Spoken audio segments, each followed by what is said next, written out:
Welcome to big talk. నేను విజయ్. ఇంతకుముందు YS Jagan తన పార్టీ శ్రేణులతో మాట్లాడారు. వచ్చే ఎన్నికలకు ఇప్పటి నుంచే సిద్ధం కావాలంటూ దిశానిర్దేశం చేశారు. కూటమి ప్రభుత్వానికి ఏడాది నిండిందని, హనీమూన్ పీరియడ్ ముగిసిందని, ఇక యుద్ధం చేయాల్సిందేనంటూ స్పష్టం చేశారు. దీంతో ఆయన కూటమి సర్కారుపై యుద్ధం ప్రకటించారు. ప్రజలకు అందుబాటులో ఉండాలంటూ ఆదేశించారు.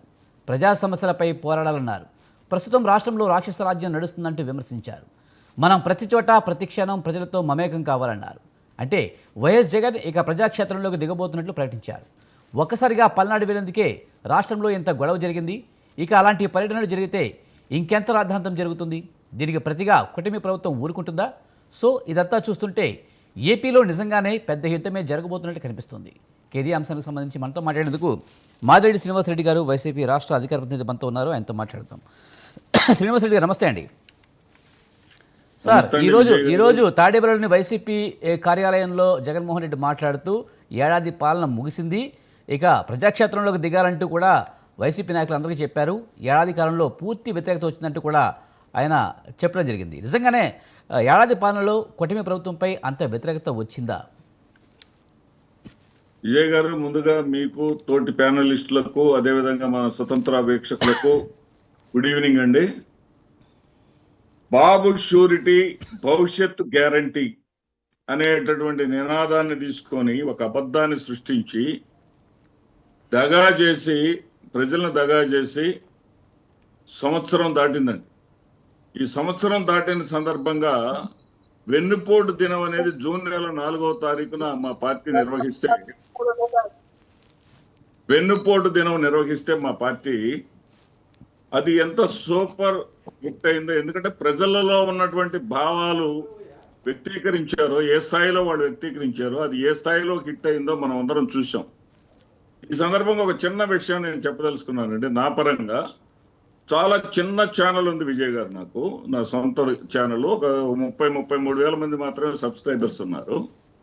దానిలో నేను ఎత్తిపోయిన టీడీపీ ఏది జూన్ 4 ప్రభావంతో, వెన్నుపోటు దినం ప్రభావంతో ఎత్తిపోయిన టీడీపీ పునర్వైభవంలో వైసీపీ అని నేను పెడితే 1,00,000 మందికి పైగా వ్యూవర్స్ చూశారండి.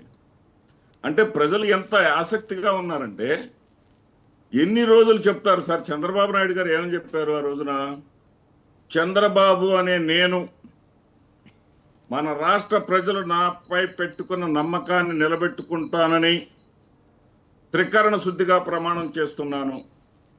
2024లో అధికారంలోకి వచ్చిన వెంటనే భవిష్యత్తు గ్యారంటీలోని వాగ్దానాలను ఎటువంటి వివక్ష లేకుండా, అదేవిధంగా నిబంధనలు లేకుండా, విధించకుండా అమలు చేయడంతో పాటు రాష్ట్ర అభివృద్ధికి కట్టుబడతానని ప్రతిజ్ఞ చేస్తున్నాను, ప్రమాణం చేస్తున్నాను అని ప్రతి ఇంటికి దాన్ని పంపించడమే కాకుండా దాదాపు చంద్రబాబు నాయుడు గారు, హలో వినిపిస్తుంది, చెప్పండి శ్రీనివాసరెడ్డి గారు. చంద్రబాబు నాయుడు గారు, పవన్ కళ్యాణ్ గారి సంతకాలతోటి అది వెళ్ళింది సార్. కానీ ఎక్కడ కూడా వాళ్ళు ఇచ్చినటువంటి వాగ్దానాలు, వాళ్ళు ఏం చెప్పారంటే, జగన్మోహన్ రెడ్డి గారు ఏ పార్టీ సంక్షేమం ఇస్తున్నారు, ఆయన ఇచ్చే సంక్షేమం అంతా కూడా 60-70 వేల కోట్లే. మేము అధికారంకి వస్తే దాదాపు 1,00,000 కోట్ల రూపాయల పైగా సంక్షేమ కార్యక్రమాలు అమలు చేస్తాము, సంపద సృష్టిస్తామని చెప్పారండి. ఇప్పుడు ఆ సంపద సృష్టించటానికట జగన్మోహన్ రెడ్డి గారు మళ్ళీ రారని గ్యారంటీ ఏంటి అని వీళ్ళకి భయం వేస్తుందంటండి. అంటే 164 మంది ఎమ్మెల్యేలను కాదని జగన్ను చూసి పారిశ్రామికవేత్తలు భయపడతారని చెప్పుకోవడానికి 40 సంవత్సరాల నుంచి 45 సంవత్సరాల నుంచి రాజకీయాల్లో సీనియర్గా ఉన్నటువంటి చంద్రబాబు నాయుడు గారికి చెప్పుకోవడానికి కూడా దానికి కొంచెమైనా సరే బిడియం అనేది అడ్డు రావాలి. అంటే 164 మంది వాళ్ళకి నచ్చలా, 11 మంది వాళ్ళకి ఇష్టపడుతున్నారు. 11 మంది వాళ్ళని 11గా మార్చామేంటా 151 అని చెప్పేసి ఎక్కడ లేని బాధ ఆంధ్రప్రదేశ్ రాష్ట్రంలోని ప్రజలు పడిపోతా ఉన్నారు. కానీ ఆ బాధ వైసీపీలో అనేది మాత్రమే ఉంది, నిదర్శనంగా ప్రజల్లో లేదు. మేము ఇచ్చిన ఒక్కొక్క హామీని నెరవేరుస్తున్నాము, ఇప్పుడే తల్లికి వందనం లాంటివి వేస్తున్నాము అని చెప్తున్నారు. మరి దాన్ని ఏమంటారు? మేము సుపరిపాలన అందిస్తున్నామని చెప్తున్నారు వాళ్ళు. మరి వాళ్ళ మాటల్లో ఇక్కడ నిజం లేదు. విజయ్ గారు తల్లికి వందనం వైఎస్ఆర్సీపీ పోరాటం ఫలితమే. తల్లికి వందనం వాళ్ళు వేయటం, ఉమ్. తల్లికి వందనం వేయటాన్ని మేము స్వాగతిస్తున్నాం, అభినందిస్తున్నాం కూడా. అయితే మరి వాళ్ళు చెప్పేది శ్రీనివాస్ రెడ్డి ఏంటంటే, గారు, రాబోయే రోజుల్లో ఏదన్నా హామీలు అమలు చేస్తే అది కూడా మీ పోరాటం చలవే అనుకుంటారా? మరి అది అప్పుడు ఖచ్చితంగా మేము ప్రజల పక్షాన పోరాడతాం సార్. ప్రజల పక్షాన మేము ప్రశ్నించబట్టి ఇప్పుడు రేపు 5 వారాల పాటు చేస్తా ఉన్నాం మేము యుద్ధాన్ని. హనీమూన్ ముగిసింది అనే దాన్ని ఆయన ఇచ్చినటువంటి రీకాల్ మేనిఫెస్టో అంటే ఆ మేనిఫెస్టోని గుర్తు చేసుకుందామని ప్రజలందరికీ గుర్తు చేపిస్తూ ప్రజలు ఏ విధంగా నష్టపోతున్నారు, ప్రజలు ఏ విధంగా ఈ సంవత్సర కాలంలో నష్టపోయారనేటటువంటి విషయాన్ని ప్రజల చేతే చెప్పించే విధంగా మేము ఒక ప్రణాళిక తీసుకున్నాం. ఖచ్చితంగా ప్రజలకు సమాధానం చెప్పుకోవాల్సినటువంటి పరిస్థితుల్లో ప్రభుత్వాలు దిగి వస్తాయి విజయ్ గారు, ఖచ్చితంగా ప్రభుత్వాలు దిగి వస్తాయి. ఇక్కడ నేను అనేది ఏంటంటే ఒక విషయాన్ని స్ఫూర్తిగా నేను అంగీకరిస్తున్నా. ఏంటంటే మేము వేసినప్పుడు అమ్మఒడి 50 లక్షల మంది తల్లుల ఖాతాలకు మించి మేము వేయలేదు. వీళ్ళు 67 లక్షల మందికి వేశారు.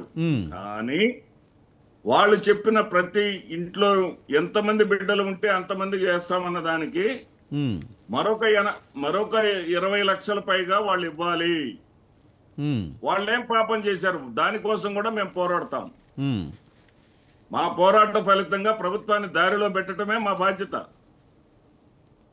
ఇక్కడ వాళ్ళు చెప్పేటటువంటి కక్ష సాధింపులు ఇవన్నీ కూడా కక్ష సాధింపుకి పునాది ఎవరంటే ఈ దేశంలో ఎవరిని అడిగినా కానీ చంద్రబాబు నాయుడు గారి పేరు చెప్తారు. ఎందుకంటే రాజకీయ ప్రేరేపితమైనటువంటి కేసులతోటి జగన్మోహన్ రెడ్డి గారితో ఆయన తెలుగుదేశం పార్టీ అధ్యక్షుడై ఉండి కాంగ్రెస్ పార్టీతో కొమ్మక్కయ్యి జగన్మోహన్ రెడ్డి గారి మీద కేసులు పెట్టించి అసలు మొట్టమొదట కక్షపూరితమైనటువంటి వాతావరణానికి తెరదీసినటువంటి వ్యక్తి ఆయన.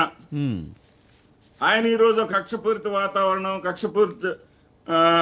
కక్ష రాజకీయాలు మేము. కానీ శ్రీనివాస్ రెడ్డి గారు, మీరు మీ ప్రభుత్వం ఉన్నప్పుడు చంద్రబాబు నాయుడుతో సహా చాలా మందిని టీడీపీ వాళ్ళని అరెస్ట్ చేశారు, రకరకాల కేసుల్లో కార్యకర్తలు కానీ వాళ్ళని కానీ. మరి అదంతా రాజకీయ కక్ష అనుకోకూడదా? ఇక్కడికే వస్తున్నాను సార్. అది రాజకీయ కక్ష అనేది దానిని ప్రారంభించినటువంటి వ్యక్తి దేశంలోనే సీనియర్ అని చెప్పుకునేటటువంటి చంద్రబాబు నాయుడు గారు 16 నెలల పాటు 11 ఛార్జ్ షీట్లను కూడా ఎక్కువ కాలం జగన్మోహన్ రెడ్డి గారిని జైల్లోనే ఉంచాలనే ఆశతోటి వాళ్ళు వేసి కుట్రలు బన్ని కుతంత్రాలు బన్ని జగన్మోహన్ రెడ్డి మీద కేసు వేసింది అప్పుడు కాంగ్రెస్ ప్రభుత్వం కదా. 16 నెలల తర్వాత విడుదలై వస్తా ఉంటే కానీ జగన్మోహన్ రెడ్డి జైల్లో ఉన్నది కాంగ్రెస్ గవర్నమెంట్ టైంలో కదా. ఎక్కడ లేని బాధపడిపోయారండి శ్రీనివాస్ రెడ్డి గారు జగన్మోహన్ రెడ్డి జైల్లో ఉన్నది అప్పుడు కేసులు వేసింది అప్పుడు కాంగ్రెస్ పార్టీ కదా, టీడీపీ కాదు కదా. టీడీపీ అప్పుడు ప్రతిపక్షంలో ఉంది కదా. ఏమండి అక్కడ ఆ రోజున బహిరంగ రహస్యం అప్పటికే కాంగ్రెస్ ముఖ్యమంత్రి కిరణ్ కుమార్ రెడ్డి గారు అదే విధంగా చంద్రబాబు నాయుడు గారు రహస్య మిత్రులు అనేది బహిరంగ రహస్యం. వాళ్ళు ఏంటంటే మూడవ పార్టీ రాకూడదు, కాంగ్రెస్ ఉండాలి లేకపోతే తెలుగుదేశం ఉండాలి, ఆంధ్రప్రదేశ్ రాష్ట్రంలో మూడో ప్రత్యామ్నాయం అనేది రాకూడదు అని వాళ్ళిద్దరూ కలిసి కుట్రలు చేసినటువంటి ఫలితం. ఎందుకంటే చంద్రబాబు నాయుడు గారే స్వయంగా అన్నారు, సోనియా గాంధీ ఈ ప్రపంచంలోని శక్తివంతురాలు, అటువంటి ఆవిడని ఎదిరిస్తాడా, ఎదిరించినందుకే ఈ కేసులని ఆయన అన్నారు. ఒకసారి ఆ వీడియో కూడా మీకు పంపిస్తాను నేను. ఎదిరించినందుకే ఈ కేసులు అన్నారు ఆయన. రైట్. ప్రజల పక్షాన పోరాటమే తప్పైతే దాని మీద రాజకీయ కక్షతోటి కేసులు పెడతాం. శ్రీనివాస్ రెడ్డి గారు, మనం ఇంకా మాట్లాడదామండి. మనం ఇంకా మాట్లాడదాం. మనతో పాటు కంచర్ల విజయభాస్కర్ గారు టీడీపీ రాష్ట్ర నాయకులు, అలాగే పూడి తిరుపతిరావు గారు బీజేపీ రాష్ట్ర అధికార ప్రతినిధి మనతో ఉన్నారు. వాళ్ళతో మాట్లాడదాం. ముందుగా విజయభాస్కర్ గారు నమస్తే అండి. సార్, ఎలా చూస్తారు ఇప్పుడు వైసీపీ విస్తృత స్థాయి సమావేశంలో జగన్మోహన్ రెడ్డి ఏడాదిలోనే ప్రభుత్వం విఫలమైంది, ఇంటింటికి వెళ్ళి ప్రచారం చేయాలంటూ కూడా పార్టీ శ్రేణులకైతే దిశానిర్దేశం చేసిన పరిస్థితి. నిజంగా ఏడాది కాలంలో కూటమి ప్రభుత్వంపై ఎంత వ్యతిరేకత వచ్చిందా, లేకపోతే వైసీపీ చెప్తున్న దాంట్లో వాస్తవం ఎంత? సార్ మీరు మ్యూట్లో ఉన్నారు, మీ వాయిస్ రావడం లేదు.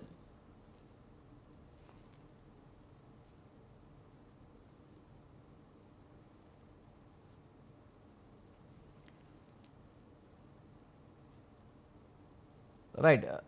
విజయభాస్కర్ గారు, సార్ మీ వాయిస్ రావడం లేదు సార్. మనం పూడి తిరుపతిరావు గారి దగ్గరికి వెళ్దాము, ఆయనతో మాట్లాడదాం. తిరుపతిరావు గారు నమస్తే అండి. అందరికీ నమస్కారం విజయ్ గారు. సార్ ఎలా చూడాలి, నిజంగానే కూటమి ప్రభుత్వంపై ఏడాదిలో ఎంత వ్యతిరేకత వచ్చిందా? హనీమూన్ పీరియడ్ ముగిసింది, ఇక ప్రజాక్షేత్రంలోకి దిగుతున్నాం, ఇక యుద్ధమే అంటున్నారు. మరి వైసీపీని ఎలా ఎదుర్కోబోతుంది కూటమి? ప్రజల్లో వ్యతిరేకత వచ్చిందా రాలేదా అని చెప్పేది ప్రతిపక్షం కాదు, పాలకపక్షం తాలూకా ఫలితాన్ని విశ్లేషించి వాళ్ళ కార్యాచరణ వాళ్ళు రూపొందించుకుంటారు. నిజంగా ఒక రకంగా అభినందించదగ్గ విషయం. ఎందుకనేసి అంటే మేము మా బోటు వాళ్ళం ఆ విధంగా మాట్లాడకూడదు, కానీ సిచ్యుయేషన్ డిమాండ్ చేస్తుంది. కాబట్టి పక్కా మీరు ఏదైతే పెద్దలు మాదిరెడ్డి గారిని కూర్చోబెట్టారు, అదే వేరే ప్రతినిధి అయితే మళ్ళీ ఒకలాగా ఉండేది. అయితే ఇంతవరకు జగన్మోహన్ రెడ్డి గారు ప్రజల్లోకి వెళ్ళారు అనేసి అంటే మృతదేహాల ఆధారంగానే బయటకు వెళ్తున్నారు అనే ఒక అపవాదం ఉంది. నేనేమీ ఆరోపించట్లా, ఆయన మీద ఉన్నటువంటి అపవాదం ఆ విధంగా ఉంది.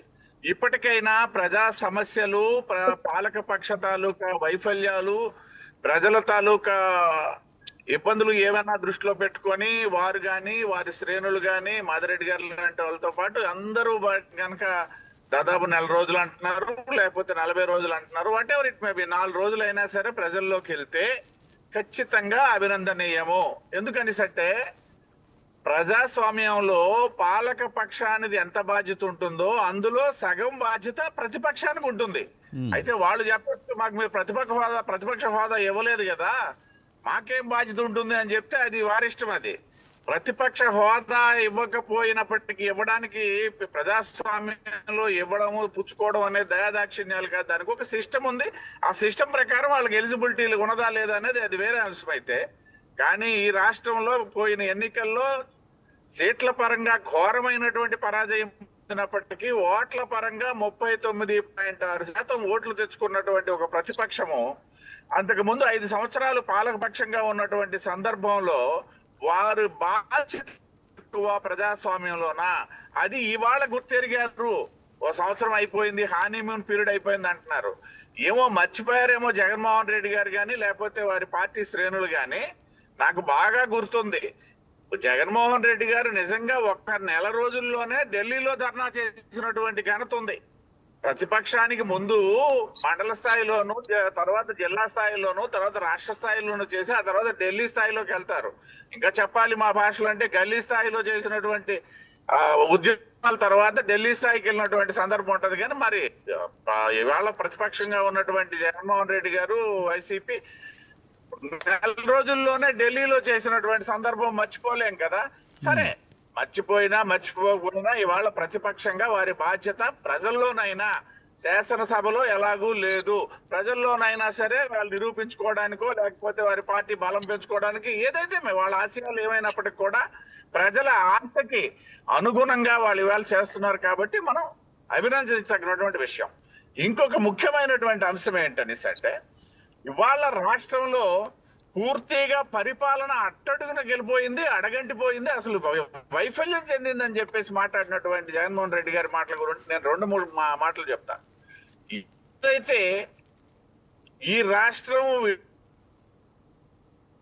రాజధాని విషయంలో అయితేనేమి ప్రధానంగా విభజన చట్టంలోనే నాటి కేంద్ర ప్రభుత్వం నేడు ప్రభుత్వంలో ఉన్నటువంటి పెద్దలు ఆధారంగా వచ్చినటువంటి పోలవరం ప్రాజెక్ట్ అయితేనేమి, లేకపోయినట్టయితే ఉత్తరాంధ్ర రైల్వే జోన్ అయితేనేమి, ఇలాంటి విషయాలు లేకపోతే ఉదాసీన వైఖరి అనొచ్చు, ఏదైనా అనొచ్చు, ఎక్కడి గొంగలి అక్కడే కాకుండా అమరావతి తిరోగమన దిశగా ప్రయాణం సాగించినటువంటి ఓని 3 రాజధానులు అన్నారు. మేము ముట్టడి పడ్డాము, మా విశాఖపట్నం ఒక రాజధాని అయిపోతుంది అని మేము చంకలు గుద్దుకుంటే దాన్ని ఏమన్నా చేశారంటే ఆ రుషికొండలో పట్టుకెళ్ళి ఒక 500 కోట్లు కుమ్మరించారు తప్పిస్తే దానివల్ల మాకు ఒరిగింది లేదు, ఈ రాష్ట్రానికి ఒరిగింది లేదు, వైసీపీ పార్టీకి ఒరిగింది కూడా లేకుండా పోయింది. తిరుపతిరావు గారు, మీరు చెప్పినట్టు గత వైసీపీ ప్రభుత్వంలో పోలవరం పూర్తి చేయలేదు, అమరావతి లేదు, అభివృద్ధి లేదు, అందుకే వాళ్ళు ఓడిపోయారు. మరి ఏడాది పాలనలో మీరేం చేశారు? ఇచ్చిన హామీలైనా నెరవేర్చిందా కూటమి ప్రభుత్వం? ఏడాది పాటు ప్రజలకి ఇస్తానన్న హామీలు ఇవ్వకపోవడం వల్ల ప్రజలకే నష్టం జరిగిందని కూడా అంటున్నారు. డెఫినెట్ గా నేను వారు ఎందుకు అంటున్నారు అని ప్రశ్నించడం నా బాధ్యత కాదు, అన్నదానికి సమాధానం చెప్పడం నా బాధ్యత. నేను చెప్తున్నా, ఇప్పుడు నేను ప్రస్తావించినటువంటి అంశాలలో అన్నిటిలో కూడా పురోగతి సాధించాము.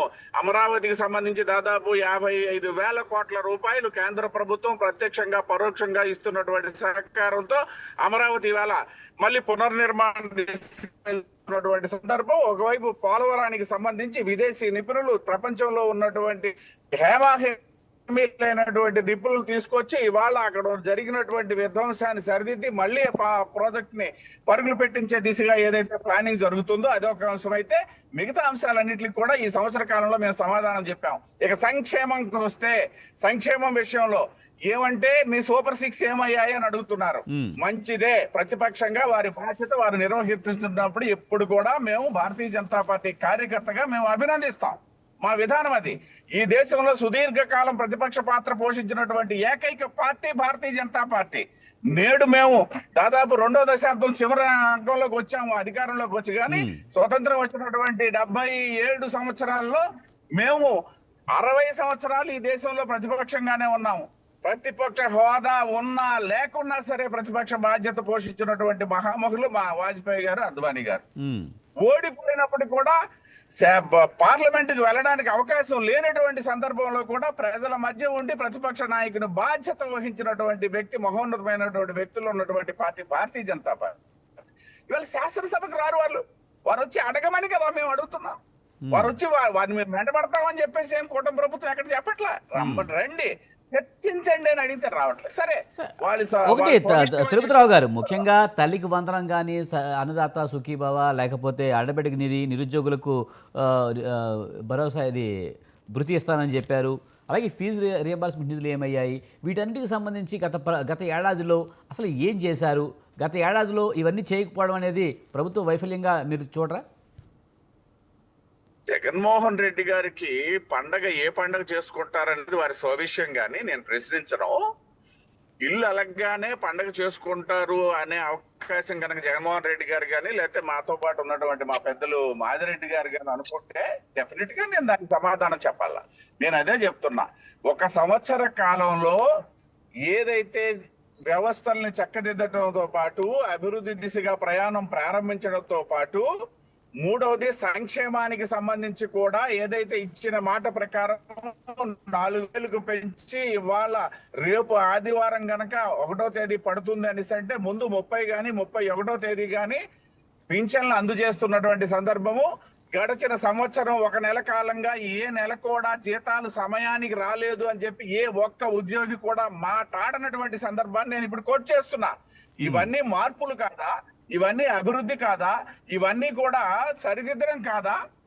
సో దీనికి సరిపోయినటువంటి 1 సంవత్సర కాలం ఇవాళ తల్లికి వందనం అని చెప్పేసి మొన్ననే ప్రతి విద్యార్థి ఖాతాలో కూడా 15,000 రూపాయలు వేయడం జరిగింది. సరే, దాంట్లో కూడా మళ్ళీ సన్నాయి నొక్కులు 2,000 రూపాయలు పాఠశాల కోసం అని చెప్పి తీసుకుంటున్నటువంటి తల్లి చాలా సంతృప్తిగా పాఠశాల అభివృద్ధి కోసం 2,000 రూపాయలు ఏమి ఇబ్బంది లేదని చెప్పి తల్లులు చెప్తుంటే దాని మీద సన్నాయి నొక్కులు నొక్కడం ఏదైతే ఉందో ఇది ఒక విచిత్రం. కానీ ఇవాళ ప్రారంభమయ్యా ఈ సూపర్ 6 సంబంధించి కూడా రాబోయే రోజుల్లో ఖచ్చితంగా వీటన్నిటినీ కూడా అమలు చేసే దిశగా కూటమి ప్రభుత్వం ప్రయత్నాలు చేస్తున్నది. ఇంకో విషయం కూడా నేను ఇక్కడ చెప్పదలుచుకున్నా. ఏదైతే ఇవాళ వైసీపీ ఆరోపిస్తున్నటువంటి ఒక ప్రతిపక్షంగా, ప్రధాన ప్రతిపక్షంగా మళ్ళీ చెప్తున్నా, వాళ్ళ హోదా లేదు కాబట్టి అనేసి మేమేం వాళ్ళు ఆరోపిస్తున్నట్టుగా ప్రజలు ఇవాళ ఎక్కడ అటువంటి ప్రస్తావనలు తేవట్లేదు. జరుగుతున్నటువంటి అభివృద్ధి, సకాలంలో జరుగుతున్నటువంటి అభివృద్ధి, సంక్షేమము, ఈ దిశగా ప్రజలు సరైనటువంటి స్థితిలో కూటమి పాలన జరుగుతుంది అని చెప్పి నిన్న కాక మొన్న జరిగినటువంటి సంవత్సర కాలం పరిపాలన సందర్భంగా మేము నిర్వహించినటువంటి సమావేశాల్లో ఇవాళ కూడా నేను మా నరేంద్ర మోడీ గారికి సంబంధించి 11 సంవత్సరాలు పూర్తయినటువంటి సందర్భంగా మేము గ్రామానికి కూడా గ్రామ సభల ద్వారా ప్రజలకు తెలియజేస్తున్నటువంటి సందర్భం. ఆ నేపథ్యంలోనే ఇవాళ నేను నందిగామ మండలం ఒక గ్రామంలో ఈ సమావేశం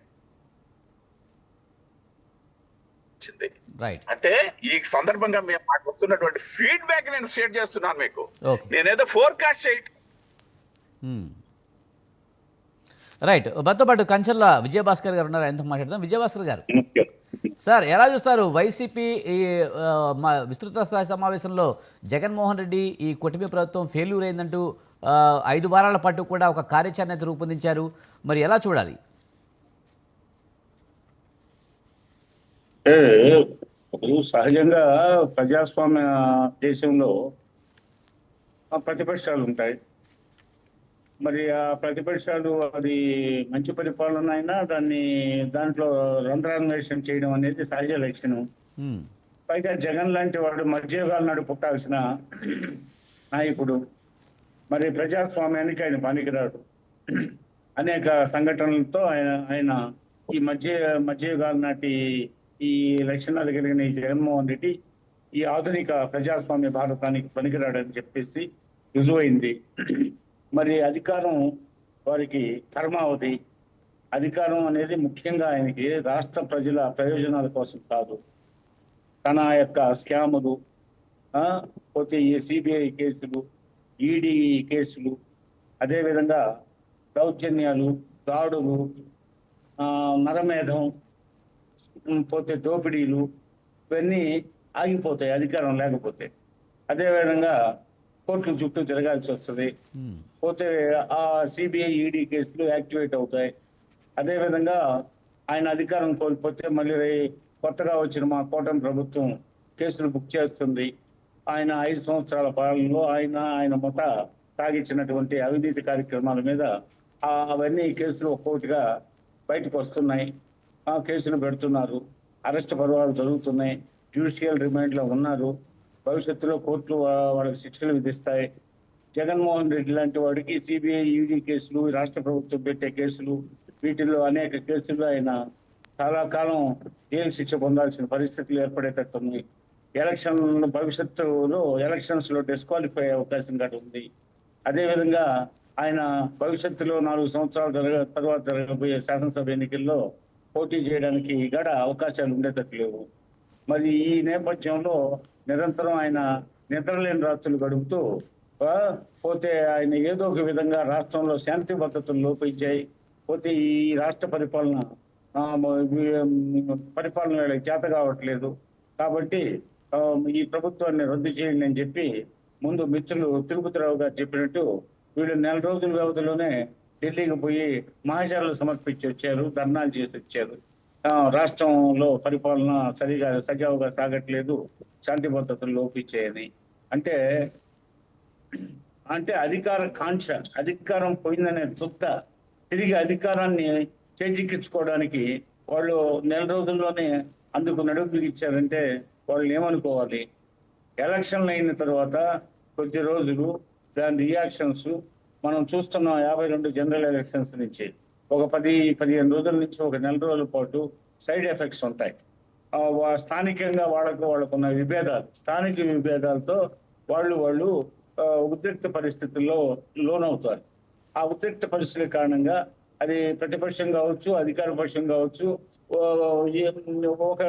ఒకరికొకరు జగడం ఆడడం, అక్కడ కొంతమంది గాయాలు తగడడం, అక్కడ ఒకరో హత్యలకు గురి కావడం. 52 జనరల్ ఎలక్షన్స్ నుంచి తీసుకోండి మీరు కావాలంటే. అదేవిధంగా తెలుగుదేశం ప్రభుత్వం ఎన్టీ రామారావు గారి అధికారంలోకి వచ్చిన తర్వాత ఈ రాష్ట్రంలో రౌడిజాన్ని, రిగ్గింగ్ల్ని, దౌర్జన్యాల్ని, మత కలహాలని, కర్ఫ్యూల్ని అరికట్టిన చరిత్ర తెలుగుదేశం పార్టీకి ఉంది. ఆ బాటలోనే చంద్రబాబు నాయుడు గారు అదేవిధంగా కొనసాగిస్తున్నాడు. అదేవిధంగా కూటమి ప్రభుత్వం జనసేన, బీజేపీ కలయికతో పోతే వీళ్ళందరూ మేధావులు, అనేక మందికి పరిపాలన అనుభవం ఉంది. పోతే అదేవిధంగా ఈ 3 పార్టీలకు కొన్ని సిద్ధాంతాలు ఉన్నాయి. మరి వీరందరూ కలిసి సమిష్టిగా మంచి రామరాజ్యాన్ని నెలకొల్పాలని, రాష్ట్రంలో శాంతి భద్రతలు, సుస్థిర ప్రభుత్వాన్ని ఈ ప్రజలు ఇచ్చారు కాబట్టి శాంతి భద్రతలను కాపాడుతూ, మరొకవైపు రాష్ట్రంలో ఉన్న నిరుద్యోగ సమస్యను పరిష్కరించాలంటే, రాష్ట్రంలో జీడిపిని పెంచాలంటే, రాష్ట్రంలో తలసరి ఆదాయాన్ని పెంచాలంటే, మరి ఈ రాష్ట్రాన్ని పారిశ్రామికంగా అభివృద్ధి చేయాలా. పారిశ్రామికంగా అభివృద్ధి చెందితే రాష్ట్రం సుసంపన్నం అవుతుంది. అదేవిధంగా ఉప్పంగా జీవజలాలు ఉప్పు సముద్రం పాలు అవుతున్నాయి. ఉప్పు సముద్రం పాలు కాకుండా వరద నీటిని మనం ఉపయోగించుకోవాలా. ఈ రోజు వరద నీటిని ఉపయోగించుకోవడానికి అనేక పథకాలు రూపొందిస్తూ అందులో ప్రధానంగా బనకచెర్ల ప్రాజెక్టుని ప్రతిపాదిస్తే, అది ముఖ్యంగా రాయలసీమ ప్రాంతానికి చెందిన జగన్మోహన్ రెడ్డి కడప జిల్లాకి ఎక్కువగా ప్రయోజనం చేకూర్చేది. ఇంతవరకు జగన్మోహన్ రెడ్డి గారు బనకచెర్ల ప్రాజెక్టు విజయభాస్కర్ గారు మీరు ప్రతిపక్షాలు సహజంగా రంధ్రాన్వేషణ చేస్తాయి అని చెప్తున్నారు.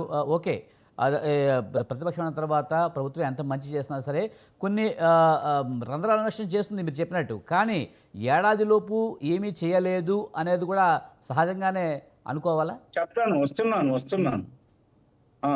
మరి ఇప్పుడు బనకచెర్ల ప్రాజెక్టు విషయంలో వైఎస్ఆర్సీపీ పార్టీ వైఖరిని కూడా ఆయన వెల్లడించలేదు. ఈ విధంగా ఈ జీవజలాలు వృధా కాకుండా, సముద్రం పాలు కాకుండా, పాడి పంటలతో పసిడి రాష్ట్రంతో పొంగిపోతున్న విధంగా రాష్ట్రాన్ని తీర్చిదిద్దాలనేది మరొక వైపు ఆకాంక్ష. అటు పారిశ్రామికీకరణ చేసి నిరుద్యోగుల సమస్యను పరిష్కరించాలా, జీడిపిని పెంచాలా, అదేవిధంగా రాష్ట్రాన్ని పాడి పంటలతో వికసిల్లింపజేయాలా, అదొక లక్ష్యం. అదేవిధంగా రాష్ట్రంలో మౌలిక సదుపాయాలను అభివృద్ధి చేయాలా.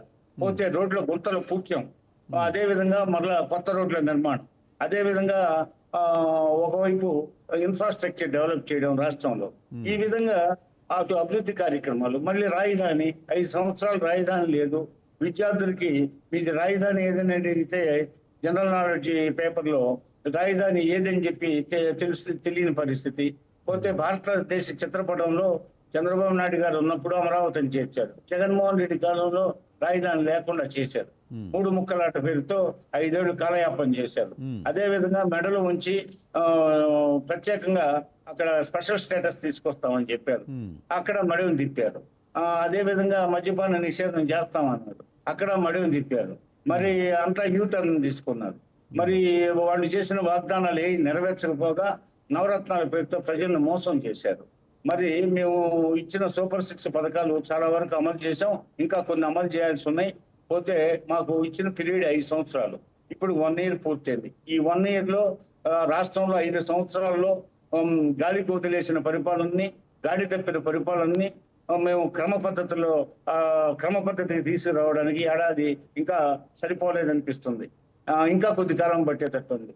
వీటన్నిటిని సవరించుకుంటూ ఉద్యోగస్తులకు జీతాలు ఇవ్వాలని ఆ ప్రభుత్వం మేము 1వ తారీఖు కల్లా వైసీపీ వాళ్ళు కూడా అదే అంటున్నారు. గాడి తప్పిన వ్యవస్థ అంటూ కూడా కాలయాపన చేస్తున్నారు. ఎంతసేపు వైసీపీని బ్లేమ్ చేయాలని చూస్తున్నారు. కానీ మీరు సరిగ్గా పరిపాలన చేస్తున్నారా, సంక్షేమ పథకాలు ప్రవేశపెడుతున్నారా, ఇచ్చిన హామీలు నెరవేరుస్తున్నారా అనేది ముఖ్యమైన విషయం కదా. మీరు అవి నెరవేర్చకుండా గత ప్రభుత్వ వైఫల్యాలు, గాడిన పెడుతున్న వ్యవస్థను తప్పించుకునే ప్రయత్నం చేస్తున్నారనేది వైసీపీ చెప్తున్నమాట. మరి మేము చెప్తున్నాం కదా. ఇప్పుడు తల్లికి వందనం పథకం ప్రవేశపెట్టాము. అదేవిధంగా మరలా మేము ల్యాండ్ టైటిలింగ్ యాక్ట్తో ఆయన సర్వే రాళ్ల మీద ఆయన బొమ్మలు చెక్కించుకొని పోతే భూములన్నీ రైతుల పేరుతో కాకుండా వాటికి ఒక విజయభాస్కర్ గారు ఒక్క మాట చెప్పండి. సంక్షేమ విషయంలో జగన్ చేసేదానికంటే మేము ఎక్కువ చేస్తామని ఎన్నికల టైంలో హామీ ఇచ్చారు. ఏడాది కాలంలో జగన్ ఇచ్చిన పథకాల కంటే మీరు ఎక్కువ ఇచ్చారా? ఇవ్వకపోతే ఈ ఏడాది పాలన వైఫల్యం చెందిందా కాదా? దానికి చెప్పండి. మాదే ఏడాది పాలన అద్భుతంగా సక్సెస్ అయ్యాం. 1000 కోట్ల పెట్టుబడులతో పరిశ్రమలు రాబోతున్నాయి. కొన్ని పరిశ్రమలు వచ్చి కొన్ని రాబోతున్నాయి. బ్రహ్మాండమైనటువంటి ప్రాజెక్టులు రూపొందించారు. సంక్షేమ విషయంలో ఎక్కువ చేస్తామని చెప్పారు. ఈ ఏడాది కాలంలో జగన్ కంటే ఎక్కువ చేశారా? పింఛన్లు మేము 4000 రూపాయలు ఇస్తున్నాం. పింఛన్ ఇస్తున్నాం. భారతదేశంలో 4000 రూపాయలు ఏ స్టేట్ గవర్నమెంట్ ఇవ్వట్లేదు, మేమే ఇస్తున్నాం. 2000 రూపాయలు చంద్రబాబు నాయుడు ఆనాటి గవర్నమెంట్ లో పెట్టింది. ఈయన జగన్మోహన్ రెడ్డి 5 ఏళ్లలో 1000 రూపాయలు పెంచాడు. 3000 అయింది. 250 అంటూ సాగదీశాడు అనమాట. 3000 అయితే మేము ఏకదమ్మున 4000 రూపాయలు చేశాం. అదే విధంగా చేసేవాళ్ళం మేమండి. అన్ని క్రమ పద్ధతిలో ప్రణాళికాబద్ధంగా అన్ని లెక్కలు వేసుకొని చక్కగా నిర్మాణాత్మకంగా మేము ప్రతి పథకాన్ని అమలు చేస్తామండి. వాళ్ళు 5 సంవత్సరాల పరిపాలన చూసి మీరు మాట్లాడుతున్నారు. మేము 1 ఇయరే పరిపాలన. ఇప్పటికి ఆయన చెడగొట్టిన పరిపాలన మేము ఐఓని చేయమంటే కోతిని చేసి పెట్టాడు రాష్ట్ర ముఖ చిత్రాన్ని. ఆ ముఖ చిత్రం ఆయన చెద పరిపాలన అయింది. వేరు పురుగు చేరి వృక్షంబు చేసాం, చెడ పురుగు చేరి చెట్టు చేస్తున్నట్టుగా ఒక చీడ పురుగులాగా ఒక చెద పురుగు కూడా కర్ర మొక్కని తులుస్తుంది. ఆ కర్ర మొక్కను చూస్తూ ఒక శిల్పంగా కనపడుతుంది. అంత మాత్రం చేత చెద పురుగు శిల్పి కాదు, కర్ర మొక్క శిల్పం కాదు. జగన్మోహన్ రెడ్డి పరిపాలన ఆ విధంగా సాగింది. మరి జగన్మోహన్ రెడ్డి 5 ఏళ్ల పరిపాలనలో ఏం చేశాడు, మేము 1 సంవత్సరంలో ఏం చేసామనేది బేరీజ్ వేసుకోండి. మరి మేము ఎన్ని రకాలుగా వాటిని గాడిన పడటానికి పరిపాలనని ఎంత కష్టపడుతున్నారో రాత్రింబగుళ్ళు. అదే విధంగా 2వ సంవత్సరం ప్రారంభమైంది. 2వ సంవత్సరం ప్రారంభమై ఇప్పుడు 13 రోజులు అయింది. ఈ 13 రోజుల్లో ఎన్ని ప్రాజెక్టులు రూపకల్పన చేయడం జరిగింది, ఎన్ని ప్రాజెక్టులు తీసుకురావడం జరిగింది, ఎన్ని ప్రాజెక్టులు రాబోతున్నాయి. అదే విధంగా అనేక పరిపాలనా సంస్కరణలు చేయడం జరిగింది. పరిపాలనలో లోటుపాట్లను సవరించడం జరిగింది. అవినీతి అధికారులను పక్కన పెట్టడం జరిగింది. అదే విధంగా చట్టాన్ని ఉల్లంఘించిన వాళ్ళు, రాజ్యాంగాన్ని ఉల్లంఘించిన వాళ్ళ లిస్టు తయారు చేసుకుని వారందరి మీద కేసులు బనాయించి వ్యవస్థ గౌరవాన్ని కాపాడడానికి, రాజ్యాంగ విలువలు కాపాడడానికి ప్రజలకి ముఖ్యంగా స్వేచ్ఛను ఇచ్చామండి. ఒక నిర్బంధంలో ఉన్నారు ప్రజలు. నిన్న మొన్నటిదాకా మేము వచ్చిన తర్వాత ప్రజలు స్వేచ్ఛ వాయువులు పీల్చుకుంటున్నారు. అది ముఖ్యంగా ప్రజలకు ప్రాథమిక హక్కు ఏంటి? స్వేచ్ఛగా స్వతంత్రంగా మనగలగటం. ఈ రోజు ఆ పరిస్థితి ఉంది. అదే విధంగా ప్రజలకు చక్కటి పింఛన్ 1వ తారీఖుకి, ఉద్యోగుల జీతాలు 1వ తారీఖుకి ఇస్తున్నామండి. అదే విధంగా నేను ఇంతకు ముందు ప్రస్తావించిన పరిశ్రమలు తీసుకొస్తున్నాం. అదే విధంగా వెనుకబడే ప్రాంతమైన రాయలసీమకి, ముఖ్యంగా కడప జిల్లాకి నీరు పారించబోతున్నాం. ఇప్పటికే అనేక ప్రాజెక్టుల ద్వారా రాయలసీమకి ఎన్టీ రామారావు తెలుగుగంగ ప్రాజెక్టు, హంద్రీనీవా, గాలేరు నగర్ ప్రాజెక్టులు, ఆ హంద్రీనీవా, గాలేరు నగర్ ప్రాజెక్టులు మిగతా ఫినిషింగ్ టచెస్ వర్క్స్ ఉంటే వాటిని కూడా పూర్తి చేస్తున్నారు. విజయభాస్కర్ గారు మాట్లాడుతున్నారు కానీ ఇంకా టైం ఉంది మనకి. రైట్, శ్రీనివాస్ రెడ్డి గారు. రెచ్చగొడుతుంటే జగన్మోహన్ రెడ్డి అడ్డుకోట్ల ప్రతిపక్ష నాయకుడు అంటాడు, తనకు అధికారం ఉంటాడు. కానీ తన బనకచర్ల విషయంలో, తన జిల్లాకు మేలు చేసే బనకచర్ల విషయంలో ఆయన వైఖరి తెలియజేయడు. దీనికి జవాబు చెప్పాలి వారు వైసీపీ వాడు. రైట్, శ్రీనివాస్ రెడ్డి గారు. ముఖ్యంగా క్రమ పద్ధతిలో ప్రణాళికాబద్ధంగా 5 సంవత్సరాలు చూడండి, 5 సంవత్సరాలు చూసి మా పరిపాలన గురించి మాట్లాడండి. భారతదేశంలో నంబర్ 1 గవర్నమెంట్ మాదవుతుంది. భారతదేశంలో నంబర్ 1 స్థానానికి తీసుకొస్తాం అన్ని రంగాల్లో. ఓకే, శ్రీనివాస్ రెడ్డి గారు, ఒక క్రమ పద్ధతిలో ప్రణాళికాబద్ధంగా మేము పరిపాలన చేస్తున్నాం. గత వైసీపీ పాలనలో జరిగిన అరాచకం, లేకపోతే వివక్ష, లేకపోతే వ్యవస్థలో గందరగోళమైన పరిస్థితికి వచ్చాయి, వాటన్ని చక్కదిద్దుతున్నామని చెప్తున్నారు. మరి దీన్ని మీరు అంగీకరిస్తారా? ఇక్కడ మిత్రులిద్దరు కూడా ప్రధానంగా వాళ్ళు చేసినటువంటి ఆరోపణ ఏంటంటే, మా మీద ప్రతిపక్షం మీద చేసిన ఆరోపణ ఏంటంటే, నెల రోజుల్లోనే ఢిల్లీ వెళ్ళి ధర్నా చేశారు అనేది వీళ్ళు ప్రధానంగా చేసినటువంటి ఆరోపణ. ఇద్దరు చేశారు, విజయభాస్కర్ గారు చేశారు. అదే ఆరోపణని వారు కూడా, బీజేపీ వారు కూడా చేశారు. నేనేమంటున్నానంటే వాళ్ళని సూటిగా ప్రశ్నిస్తున్నా. ఆంధ్రప్రదేశ్ రాష్ట్రంలో చీకటి అధ్యాయాలు 2 ఉన్నాయండి. ఒకటి, రంగా గారి హత్య సందర్భంగా జరిగినటువంటి సంఘటనలు. రెండవది, ఈ కూటమి ప్రభుత్వం అధికారంలోకి వచ్చిన తర్వాత జూన్ 4 నుంచి జూన్ 12 వరకు జరిగినటువంటి సంఘటనలు. ఇవి కాదని చెప్పగలరా? మీరు ఒప్పుకునే ధైర్యం ఉందా? ఇంతకన్నా చీకటి రోజులు ఎక్కడన్నా ఉన్నాయా? ఆ చీకటి రోజులను ఛేదించడానికి, ఆ చీకటి రోజుల యొక్క పరిస్థితిని ఆంధ్రప్రదేశ్ రాష్ట్రం బయట ఏం జరుగుతుంది, బయట వాళ్ళకి తెలియజేయటం కోసం మేము ఢిల్లీ వెళితే 1 నెల రోజుల్లోనే మా మీద ఆరోపణలు చేయడానికి వెళ్ళారని చెప్పేసి అంటే ఎట్లండి? మీ మీద మేము ఆరోపణలు చేసేదానికన్నా డేటా పరంగా ఈరోజు ఈనాడు పత్రిక చూసుకోండి. ఈరోజు ఈనాడు పత్రికలో ప్రజల యొక్క ప్రయోజనాలు, అంటే ప్రజలకి లబ్ధి చేకూరటం విషయంలో ప్రజల యొక్క అసంతృప్తి అనేది 50.27% ఉందని ఈనాడు పత్రికలో వచ్చిందండి. మరీ ముఖ్యంగా దేవాదాయ శాఖలో అయితే 70.6%. ఈనాడు క్లిప్పింగ్ కూడా మీరు చూసుకోవచ్చు. 70.6%, 50.27% ప్రజలు అసంతృప్త స్థాయిలో ఉన్నారని. అదేవిధంగా కేటగారికల్ గా వీళ్ళేదో అది సాధించాం ఇది సాధించామని చెప్తున్నారే, ప్రజల జీవన ప్రమాణాలు పెంచుతామంటున్నారే. చిన్న రాష్ట్రాలు కూడా జిఎస్టీని పెంచుకుంటే ప్రజల కొనుగోలు శక్తి పెరిగితే, ఆంధ్రప్రదేశ్ జిఎస్టీ గత 2 నెలలుగా వరుసగా -3 ఎందుకు చూపిస్తుందండి? పరిశ్రమలు వచ్చినాయి అంటున్నారు. ఒక్క పరిశ్రమ చెప్పమనండి, ఈ డిబేట్ లో ఉన్న ఇద్దరిని. ఆంధ్రప్రదేశ్ కు వచ్చినటువంటి ఒక్క పరిశ్రమను చెప్పమనండి. పరిశ్రమలు వచ్చిందే కానీ నిజమైతే ఇటీవల కానీ ఇప్పటికీ కూడా ఏపీకి పరిశ్రమలు రావాలంటే భయపడే పరిస్థితే ఉంది. దానికి కారణం గత 5 ఏళ్ల విధ్వంసం. దాని కారణంగానే మళ్ళీ ఇంకోసారి జగన్ వస్తే పరిస్థితి ఏంటి, మా పరిస్థితి ఏంటని పారిశ్రామికవేత్తలు భయపడుతున్నారు. ఇది కారణం అంటూ కూడా లోకేష్ అన్నారు, చంద్రబాబు అన్నారు, పవన్ కళ్యాణ్ మొదట్లోనే ఆ విషయం చెప్పాను. 164 మంది మీద లేని ధైర్యం 11 మందిని చూసి భయపడుతున్నారా? అంటే ఈ 164 మంది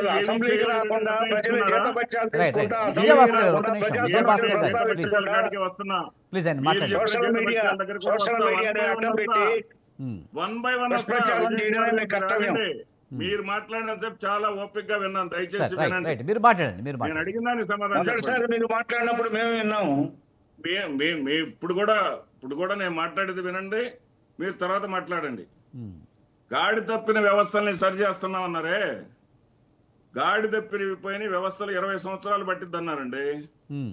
జగన్మోహన్ రెడ్డి గారు ముఖ్యమంత్రి అయిన తర్వాత సంవత్సరంలోనే నెల నెల జీతాలు ఎట్లా ఇవ్వగలుగుతున్నారండి? ఏంటండి ఇది? ఇంత విరుద్ధంగా లేదా మీరు చెప్పేది? గాడి తప్పిపోయి 20 ఏళ్ళు పట్టేది ఒక సంవత్సరంలో నెల జీతాలు ఎక్కడి నుంచి తీసుకొస్తున్నారో ఆ కిట్టుకు కూడా నేను చెప్తా. జగన్మోహన్ రెడ్డి గారు 5 ఏళ్లలో చేసినటువంటి అప్పులు 3,32,000 కోట్లు అయితే, మీరు 12 నెలల్లో చేసినటువంటి అప్పులు 1,61,000 కోట్లు. నేను చెప్పే రిపోర్ట్ కాదు ఇది, కాదు చెప్పే రిపోర్ట్. మీరు చెప్పే వార్తలు నమ్మి మీకు ఓట్లు వేశారు. మీరు 10 లక్షల కోట్లు 15 లక్షల కోట్లు అని తప్పుడు వార్తలు మీరు ప్రజల్లోకి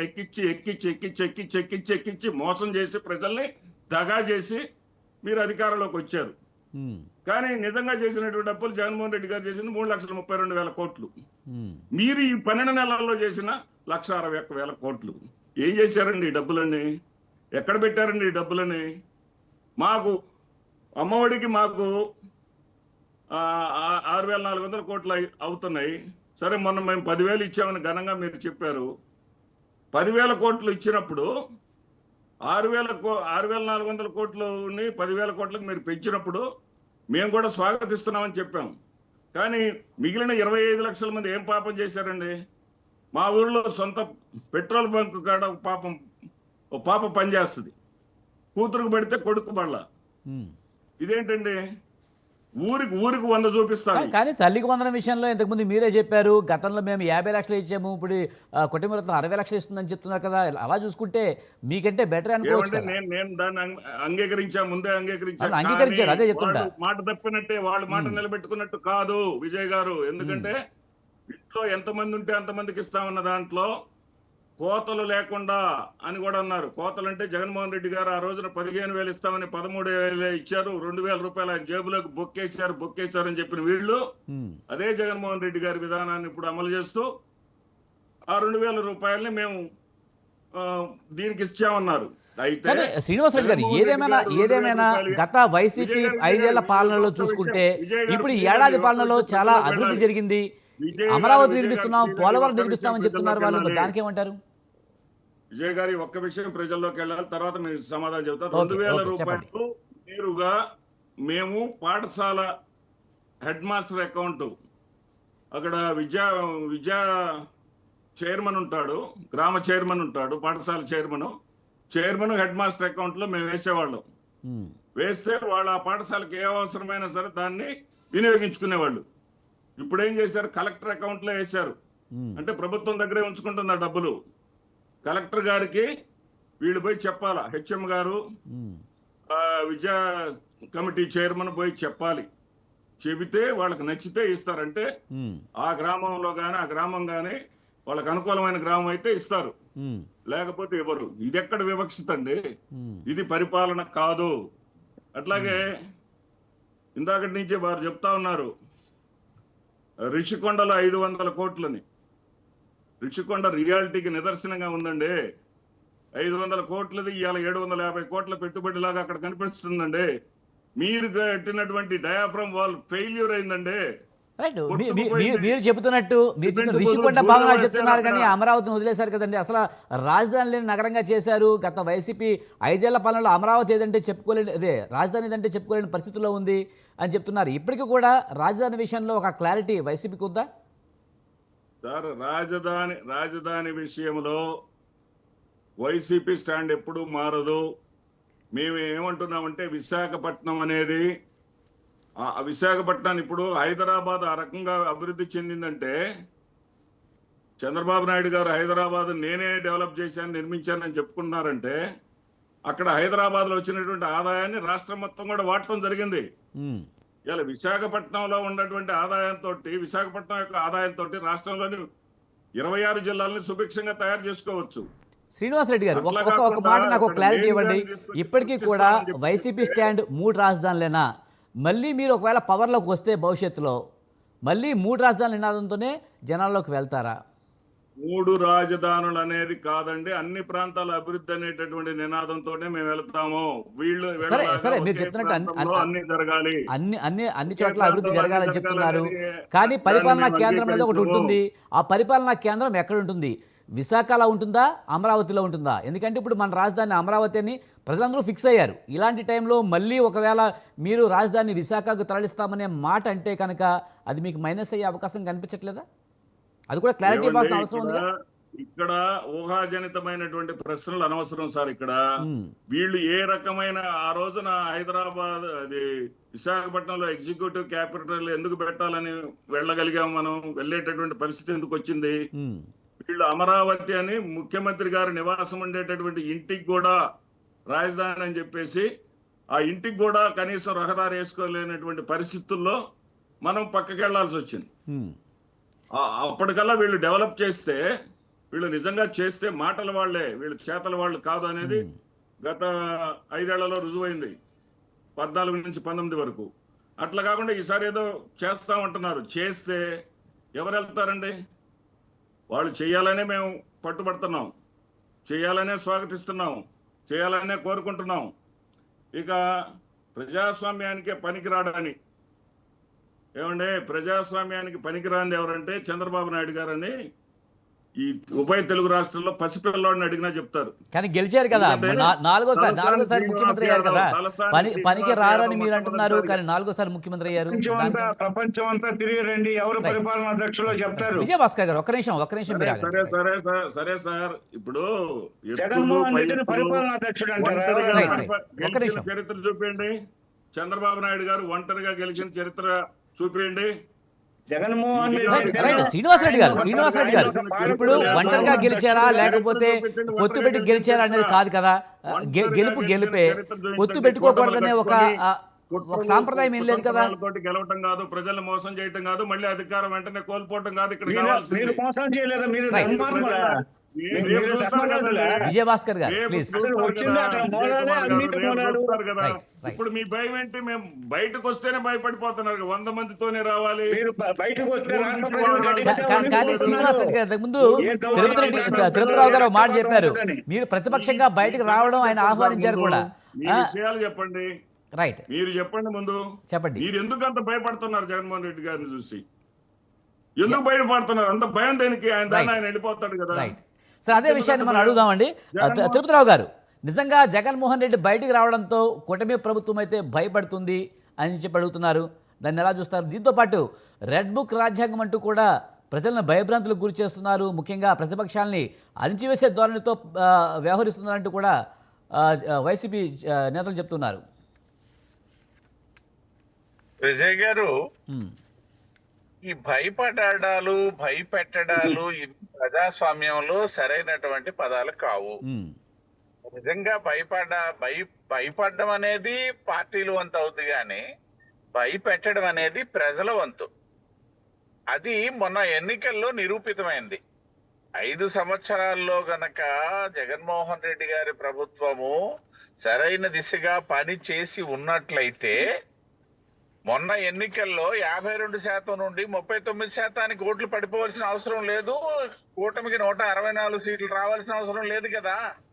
భయపెట్టేది ప్రజలండి. జగన్మోహన్ రెడ్డిని అయినా సరే, లేదు రేపు మా కూటమి ప్రభుత్వాన్ని అయినా సరే. ప్రజాస్వామ్యంలో ప్రజలే భయపెట్టే వాళ్ళు తప్పిస్తే ఏ పార్టీ కూడా, అధికార పార్టీ అయినా ప్రతిపక్ష పార్టీ అయినా భయపెట్టడం అనేది జరిగే పని కాదు.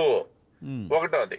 రెండోది, ఇవాళ మాదిరెడ్డి గారు అవ్వచ్చు, లేకపోతే వైసీపీకి చెందినటువంటి ఏ నాయకులైనా సరే, మేము గత ప్రభుత్వంలో చాలా చక్కగా చేశాము అని చెప్పుకుంటే దానికి సమాధానం చెప్పాల్సినటువంటి బాధ్యత మాకైతే లేదు.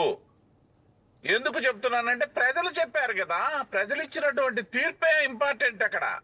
అంతేగాని ఇవాళ వాళ్ళు సరిగా చేయలేదు కాబట్టి కూటమికి అవకాశం ఇచ్చారు. ఇంకో విషయం కూడా చెప్తున్నా, కూటమి ప్రభుత్వం ముందు చెప్పాము, మళ్ళీ ఇప్పుడు చెప్తున్నాం, వచ్చి 1 సంవత్సరం 1 నెల మాత్రమే అయ్యింది. ఇంకా 3 సంవత్సరాల 11 నెలల కాలం ఉంది.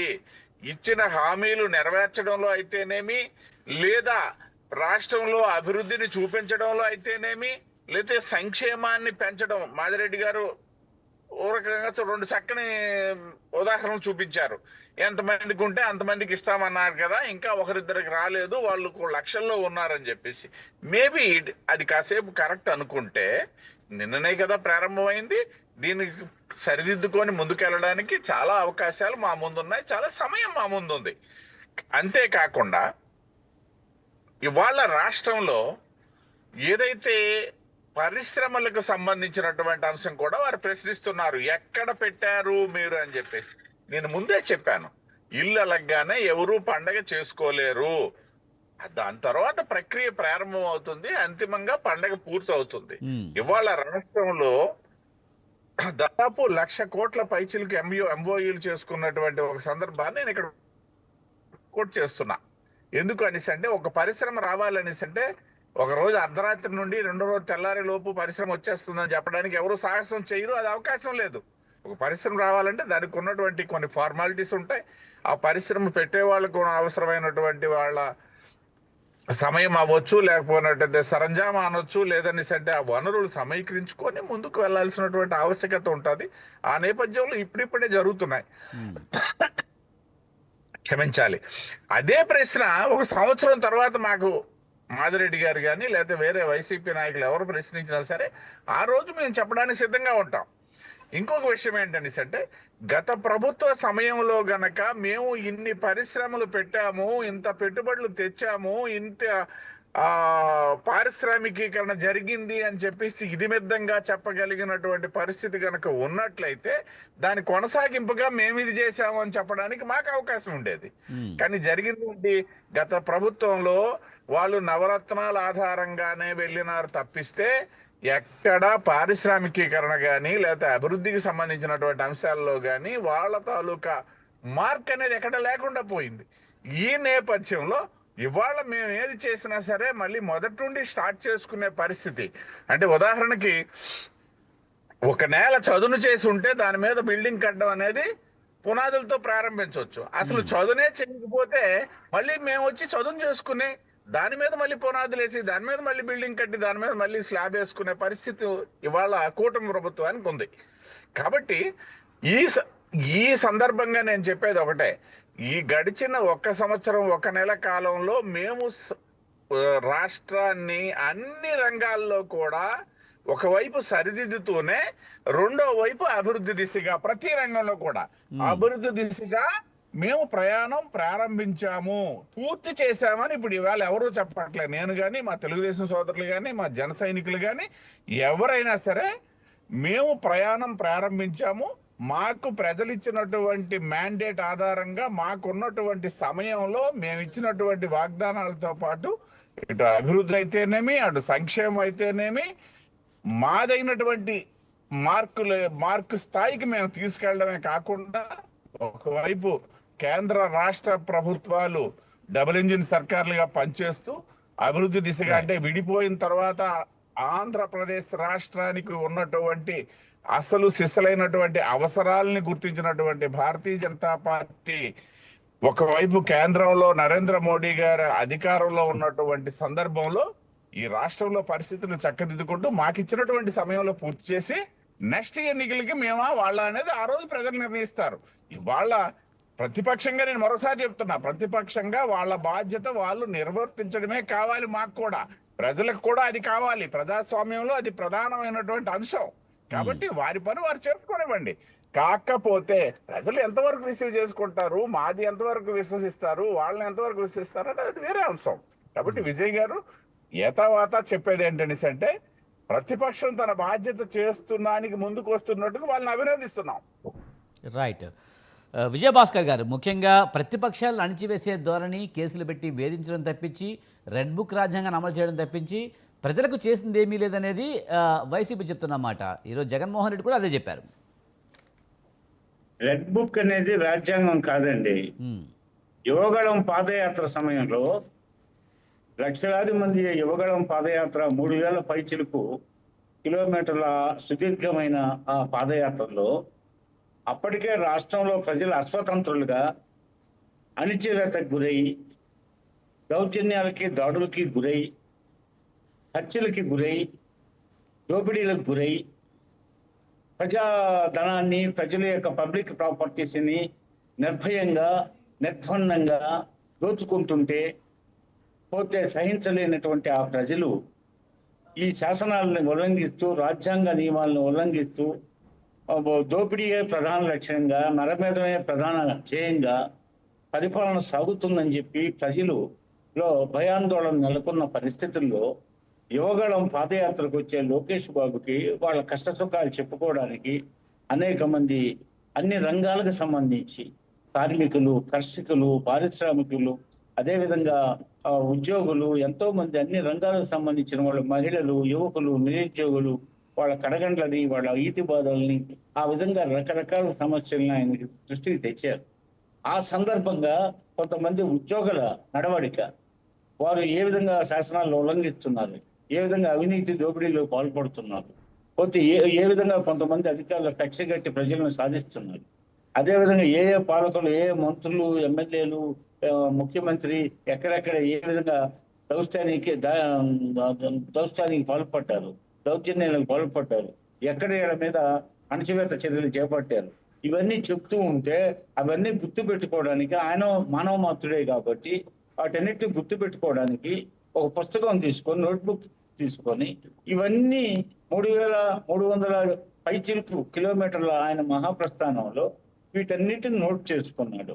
అంటే ముఖ్యంగా విజయభాస్కర్ గారు రెడ్ బుక్ విషయంలో టీడీపీ చెప్తున్న మాట అదే అయినప్పటికీ కూడా వాస్తవ రూపంలో ఇదంతా కక్ష సాధింపు చేస్తున్నారు, వైసీపీ నాయకులందరినీ అరెస్ట్ చేస్తున్నారు, కేసులు పెడుతున్నారు అనేది కదా వాళ్ళు చెప్పేది. మీరు వినాలి, చెప్పాలి. ఇక్కడ పుస్తకంలో ఆయన ఏమైతే రాసుకున్నాడో దాన్ని ఎన్నికల నాడు ఎలక్షన్లలో ప్రతిబింబింప చేశారు. ఏవైతే ఈయన రాసుకున్నాడో ప్రజలు అస్వతంత్రులుగా ఉన్నారు, ప్రజలు ఆందోళనతో ఉన్నారు, బాధలతో ఉన్నారు, కష్టాల్లో ఉన్నారు, పోతే వీళ్ళ మీద ఏ విధంగా దాడులు చేశారు, దౌర్జన్యాలు చేశారు, పబ్లిక్ ప్రాపర్టీస్ ని, వ్యక్తిగత ప్రాపర్టీస్ ని ఏ విధంగా కబ్జాలు చేశారు, వీటన్నిటి మీద ఆయనకి ఏ లోకేష్ బాబుకి ఏ అయితే మొరబెట్టుకున్నారో వాళ్ళ మొరని వాళ్ళ ఓటు రూపంలో బట్టే కదా మాకు 164 సీట్లు, 94% స్ట్రైక్ రేట్ వచ్చింది. ఎన్నికల ఫలితాలు వెల్లడించే విధంగా వారి యొక్క ఆందోళన ఎన్నికల్లో ప్రతిఫలింప చేశారా లేదా, అది ఒకటేనండి రుజువు. అదే ఆ యొక్క ప్రజల బాధలు గాథలే ఆ రెడ్ బుక్ లో రాసుకోవడం జరిగింది. వాళ్ళ మీద చర్య తీసుకుంటున్నారు. అది రెడ్ బుక్ రాజ్యాంగం ఎట్టవుతుంది? లోకేష్ బాబు మీద ఆ విధమైన ముద్ర ఎట్లేస్తారు? మరి అది ప్రజల కష్ట సుఖాలని ప్రజాస్వామ్యంలో ప్రజాస్వామ్య నాయకుడిగా ఆయన ప్రజల మధ్యకి పోయినప్పుడు వాళ్ళు చెప్పిన వివరాలను రాసుకున్నాడు. వాటిని మేము అమలు చేస్తాం, వచ్చిన తర్వాత మిమ్మల్ని కష్టపెట్టిన వాళ్ళందరినీ కేసులు బనాయిస్తాము, వాళ్ళందరి మీద యాక్షన్ తీసుకుంటాం, వ్యవస్థలను కాపాడుతాం. ముఖ్యంగా వ్యవస్థల గౌరవాన్ని కాపాడడానికి, అవినీతిని దోపిడీ ఎవరైతే చేశారో వాళ్ళ మీద ఏసీబీ దాడులు చేయించడానికి, సిబిఐ కేసులు పెట్టడానికి, సిఐడి ద్వారా ఇన్వెస్టిగేట్ చేయడానికి, అదేవిధంగా ఆ రెడ్ బుక్ లో రాసుకున్న వాటిని మొదలు పెట్టక ముందే గొగ్గోలు పడుతున్నారు. Right. ఈ గొగ్గోలు Right. పడి మరి మా time మీద తక్కువ ఉందండి.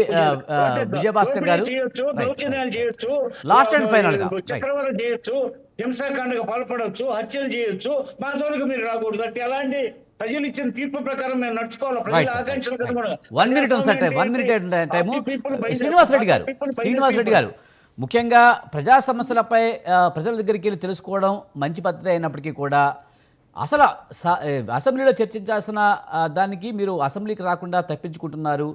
ప్రతిపక్షంగా మీరు అసెంబ్లీలో వీటి మీద చర్చించాలి, వీటి మీద చర్చించకుండా తప్పించుకుంటున్నారు అనేది ప్రభుత్వం చెప్తున్నమాట. మా శాసనసభ్యులు 11 మంది శాసనసభ్యులు లిఖితపూర్వకంగా ఇచ్చేటటువంటి ప్రశ్నలకే సమాధానం చెప్పలేని స్థితిలో ఈ కూటమి ప్రభుత్వం ఉందండి. ఇక వారు ఏమంటున్నారంటే అభివృద్ధి అభివృద్ధి అని చెప్పేసి ఏదో మంత్రం చదువుతా ఉన్నారు. వీళ్ళు 5 ఏళ్ల కాలంలో 20 లక్షల కోట్ల పెట్టుబడులు తెచ్చామని చెప్పేసి విశాఖలో సదస్సులు పెట్టుకొని గ్రౌండింగ్ అయినటువంటివి కేవలం 49,000 కోట్ల రూపాయల పెట్టుబడులు.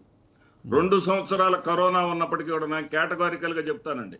2 సంవత్సరాల కరోనా ఉన్నప్పటికీ కూడా ఆంధ్రప్రదేశ్ రాష్ట్రంలో వచ్చినటువంటి పెట్టుబడులు 34,000 కోట్ల రూపాయలు పెట్టుబడులు. అదేవిధంగా మేము జీరో నుంచి ఎట్లా బయలుదేరుతామని చెప్పేసి వారు పూడి తిరుపతిరావు గారు అంటున్నారు. ఆ జీరో నుంచి బయలుదేరితేనన్నా భోగాపురం 38% పూర్తి అయిపోయిందని చెప్పేసి ఎన్నికల రిజల్ట్ వచ్చిన వెంటనే మీరు అందరూ పోయి అక్కడ కూర్చొని సమావేశమై 38% పూర్తి చేసినందుకు అధికారులకు శుభాకాంక్షలు చెప్పింది మీరు. ఇదంతా కాదండి, ఇదంతా మీరు అభూత కల్పనలో అబద్ధాలతోటి అధికారంలోకి వచ్చారు. శ్రీనివాస్ రెడ్డి గారు టైం అయింది. ఫైనల్ గా ఒక విషయం చెప్పండి. ఇప్పటికైనా ప్రజల సమస్యలపై అసెంబ్లీకి వచ్చి చర్చించే అవకాశం ఈ 11 మందికి ఉందా లేదా అదొక్కటి చెప్పేసేయండి. సార్ డైవర్ట్ మీరు అరాచకాల గురించి చెప్తే ఒక ఆడబిడ్డను పట్టుకొని ముఖ్యమంత్రి సొంత జిల్లాలో ఆడబిడ్డను చిన్న పిల్లవాడి ముందు కట్టేసి కొట్టిన దానికన్నా అరాచకమే ఉంటుందండి. అనంతపురం జిల్లాలో 14 ఏళ్ల ఆడపిల్లని స్కూల్ పిల్లని నెలల టైం అయింది sir. Thank you very much Srinivas Reddy గారు. థ్యాంక్ యూ వెరీ మచ్ అండి. అలాగే పూడి తిరుపతిరావు గారు, విజయభాస్కర్ గారు థ్యాంక్ యూ వెరీ మచ్ అండి డిబేట్లో పాల్గొన్నందుకు. ఇది ఇవాల్టి బిగ్ టాక్. చూస్తూనే ఉండండి స్వతంత్రం.